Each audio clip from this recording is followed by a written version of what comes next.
We begin our Eucharistic celebration.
We begin in the name of the Father, and of the Son, and of the Holy Spirit. Amen.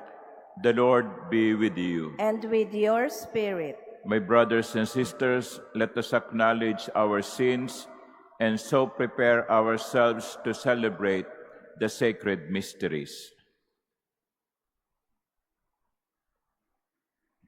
Have mercy on us, O Lord. For we have sinned against you. Show us, O Lord, your mercy. And grant us your salvation. May Almighty God have mercy on us, forgive us our sins, and bring us to everlasting life. Amen. Let us pray. Be near, O Lord, to those who plead before you, and look kindly on those who place their hope in your mercy, that cleansed from the stain of their sins, they may persevere in holy living and be made full heirs of your promise. To our Lord Jesus Christ, your Son, who lives and reigns with you in the unity of the Holy Spirit, God, forever and ever. Amen. Please be seated.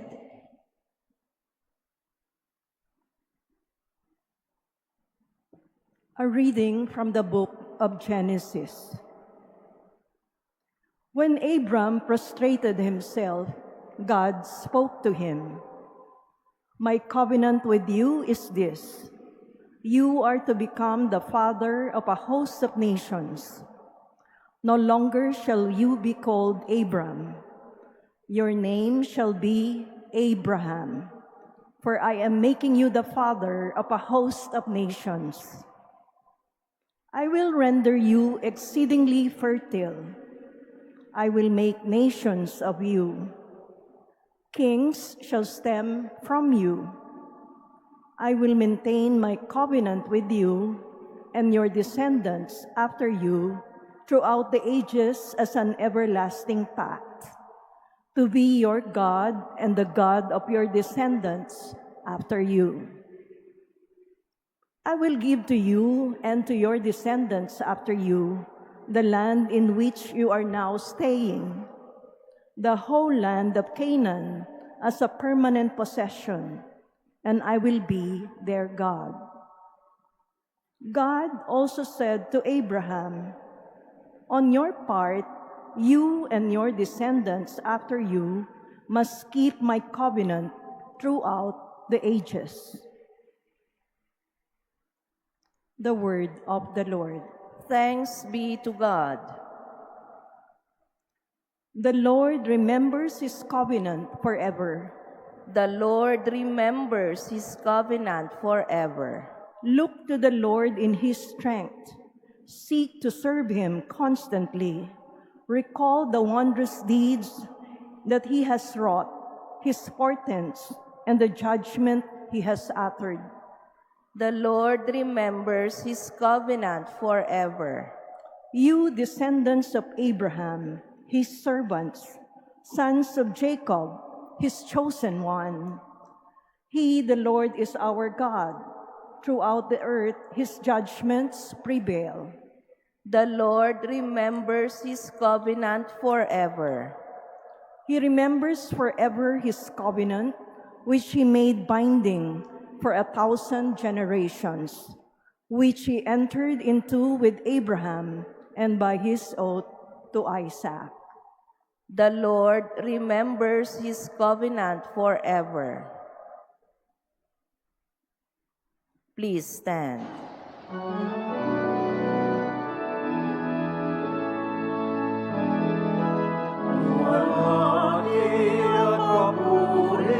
Panginoong Jesucristo, luwalhati at papuri, Panginoong Jesucristo. If today you hear his voice, harden not your hearts.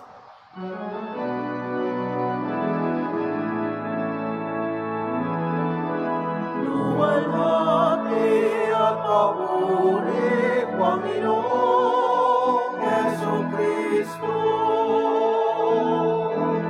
Luwalhati at papuri, Panginoong Jesucristo. The Lord be with you. And with your spirit. A reading from the Holy Gospel according to John. Glory to you, O Lord. Jesus said to the Jews, Amen, amen, I say to you, whoever keeps my word will never see death. So the Jews said to him, Now we are sure that you are possessed. Abraham died, as did the prophets, yet you say, whoever keeps my word will never taste death? Are you greater than our father Abraham, who died? Or the prophets who died?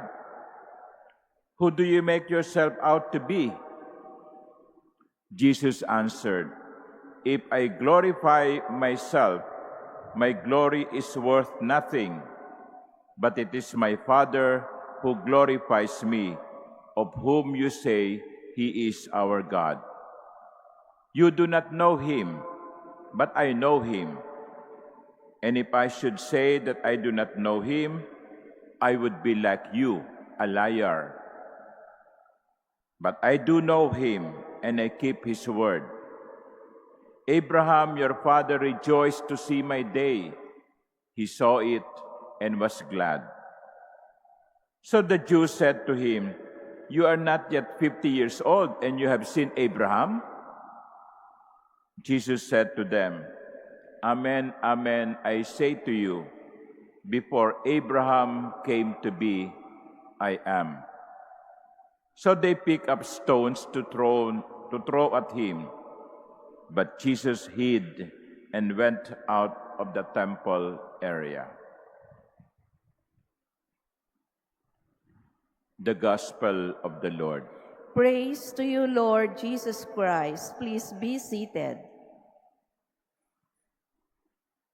Jesus said to them, Amen, amen, I say to you, before Abraham came to be, I am. My dear brothers and sisters, good morning.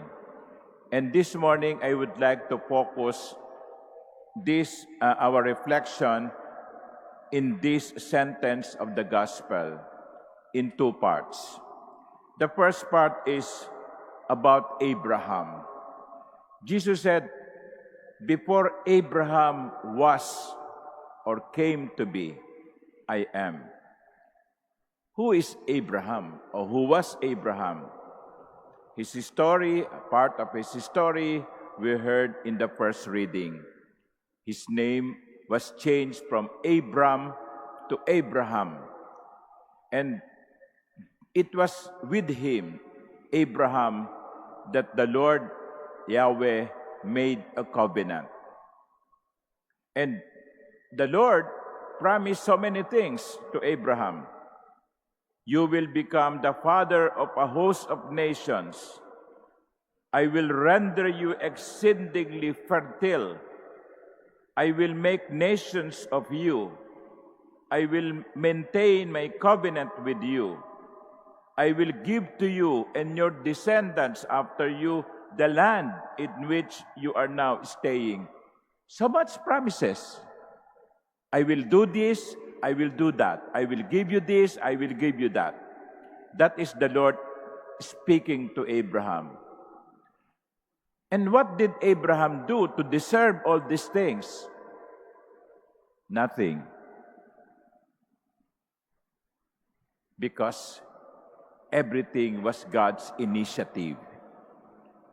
God did this to Abraham because Abraham was good.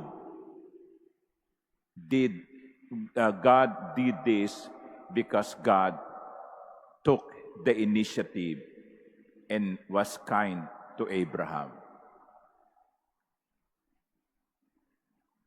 I think that is a very good reminder to us. We receive so much from the Lord, and do not think that this is what we deserve, because we deserve nothing. Wala naman tayong pwedeng ipagmalaki, kundi ang kasalanan natin. Pero sa kabila ng ating mga kasalanan, ang Diyos ay nagbibigay sa atin ng pagpapala. The only thing that the Lord wants from us is, like Abraham, to have faith in Him. Because later on, in the story of Abraham, he would be tested. He would be asked to offer his only son, Isaac, to the Lord. And Abraham did not hesitate because he believed that God knows what is good. Yun lang ang hinihingi sa atin ng Panginoon, ang magtiwala sa Kanya, ang manalig sa Kanya, ang sumunod sa Kanya. Kaya nga sa Salmo Responsorio, ang sinabi na atin, the Lord remembers His covenant forever. Now, covenant is a two-way street. The Lord will be faithful to His people, but His people should be faithful to the Lord. Are we? Are we giving our share in the covenant? So that is the first. Before Abraham came to be, before Abraham was, I am. And that is the second part of our reflection. Jesus did not say, before Abraham came to be, I was. Rather, He said, I am. Grammatically, in English, it is present tense. Why? Because in God, there is no past, there is no future, only eternal present. He or God is the eternal present. I am. I am. And so, when we worry about the past, and some people are like that, no? Okay. In the homily that I gave last Sunday, I said that some people are historical, not hysterical. Historical in the sense that always going to the past. Namumuhay sa nakaraan. Hindi maiwan yung nakaraan. Let us be like God in the sense that we live in the present moment. And some people are worrying about the future. Nako, anong mangyayari sa atin? Anong mangyayari sa akin kapag lumindol ng malakas? No? Anong mangyayari sa akin kapag tumanda na ako? Wala pa nga yun eh. No? Anong magagawa mo sa iyong nakaraan? Tapos na yon. At anong magagawa mo sa iyong hinaharap? hindi pa dumarating yon. And many times, what we are worrying about, they do not happen. What happened is, we have become stressful. Yun ang nangyayari. Let us be like God, living in the present moment. We leave to the hands of God our past. We leave to the hands of God our future. The past, we cannot change. The future, we cannot control. The present, we can only live. Let us live in the present moment. Because, like in the psalm, in the responsorial psalm, the Lord remembers His covenant forever. Amen.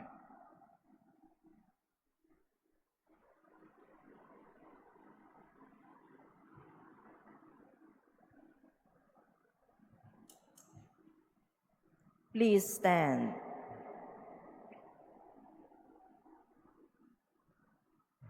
Let us present our petitions to Jesus, who guides us in our journey of faith to the Father, as we say, Jesus, bring us to the Father. Jesus, bring us to the Father.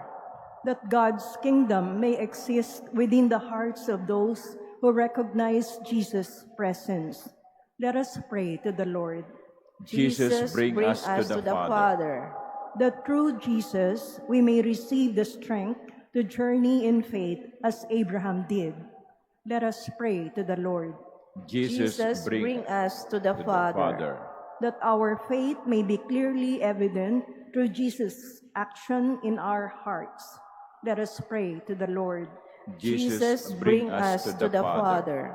That the sick and those who are in trouble may acknowledge Christ's presence, who accompanies them in their journey. Let us pray to the Lord. Jesus, bring us to the Father. That the faithful departed may reach their eternal home. Let us pray to the Lord. Jesus, bring us to the Father.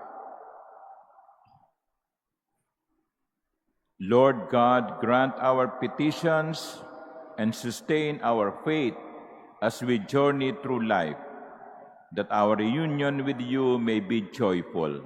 We ask this through Christ our Lord. Amen. Please be seated.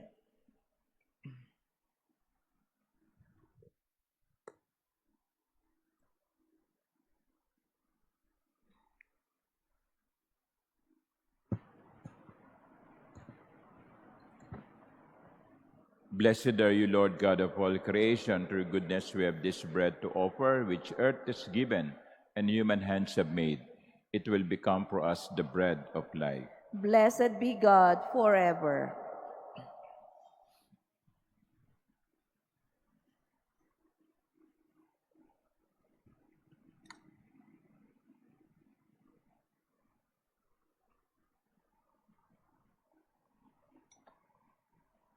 Blessed are you, Lord God of all creation. Through goodness we have this wine to offer, fruit of the vine and work of human hands. It will become our spiritual drink.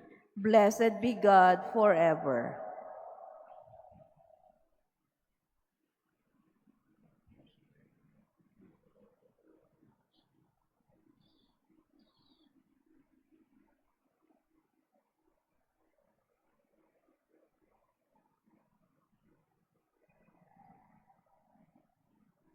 Please stand.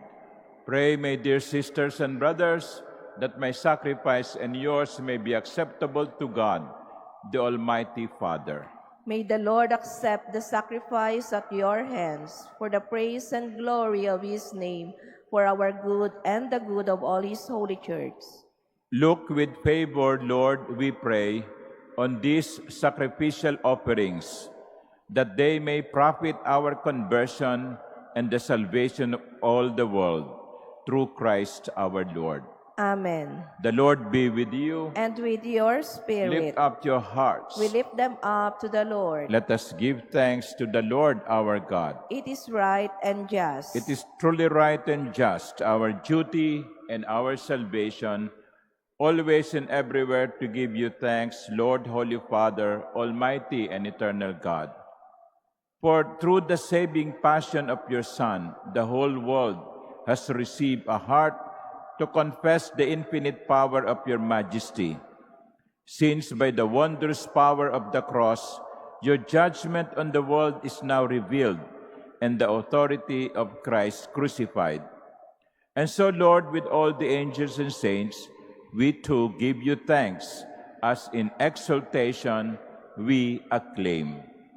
Holy, holy, holy Lord God of hosts, heaven and earth are full of your glory. Hosanna in the highest.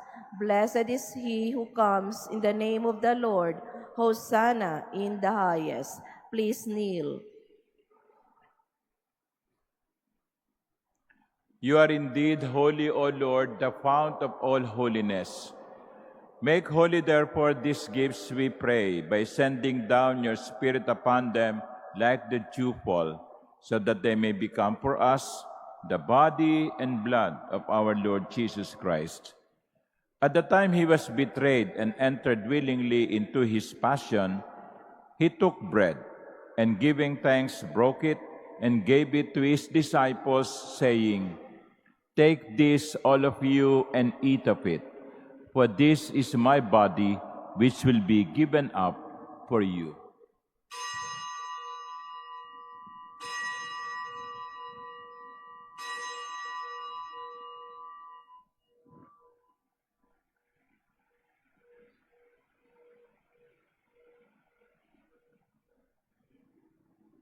In a similar way, when supper was ended, he took the chalice, and once more giving thanks, he gave it to his disciples, saying, "Take this, all of you, and drink from it. For this is the chalice of my blood, the blood of the new and eternal covenant, which will be poured out for you and for many for the forgiveness of sins. Do this in memory of me."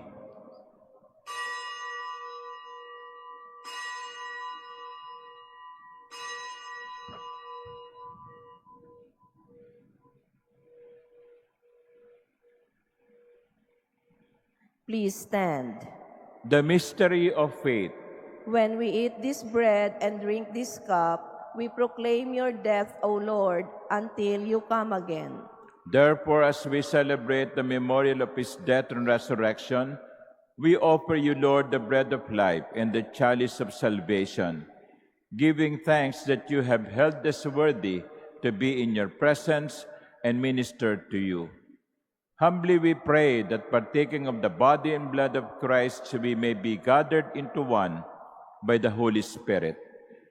Remember, Lord, your church is spread throughout the world, and bring her to the fullness of charity, together with Francis, our Pope, and Jose, our Bishop, and all the clergy.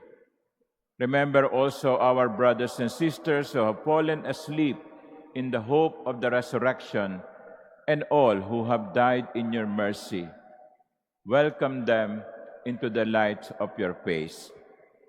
Have mercy on us all, we pray, that with the Blessed Virgin Mary, Mother of God, with Blessed Joseph, her spouse, with the blessed apostles and all the saints who have pleased you throughout the ages, we may merit to be co-heirs to eternal life, and may praise and glorify you to your Son, Jesus Christ.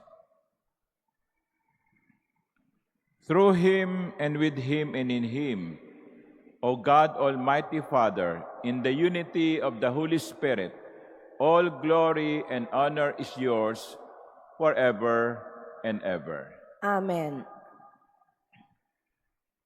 At the Savior's command and formed by divine teaching, we dare to pray. Our Father, who art in heaven, hallowed be thy name. Thy kingdom come, thy will be done on earth as it is in heaven.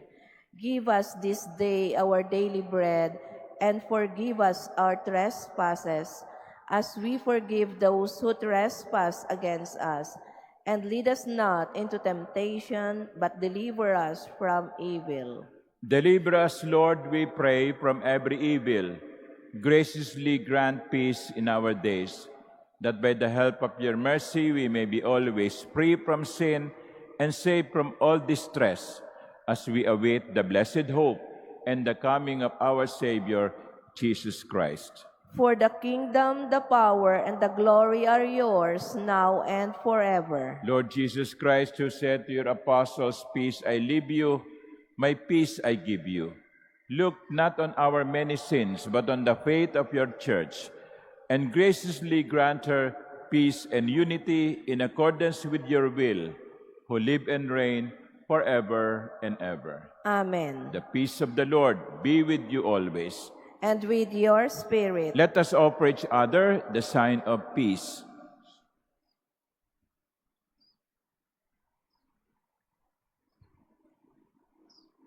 Lamb of God, you take away the sins of the world, have mercy on us.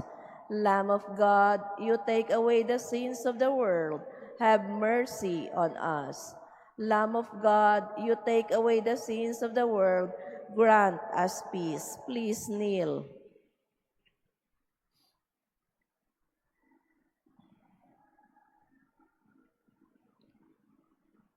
Behold the Lamb of God. Behold him who takes away the sins of the world. Blessed are those called to the supper of the Lamb. Lord, I am not worthy that you should enter under my roof, but only say the word, and my soul shall be healed.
Please stand.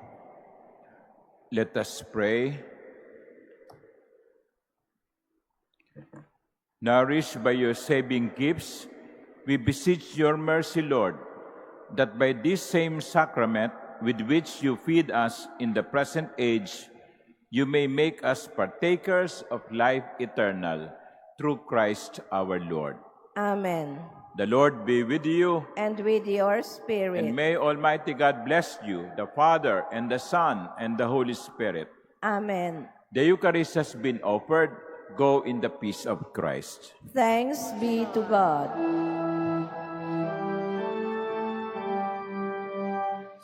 Santa Maria, Reyna ng Sanlibutan, nakatanod sa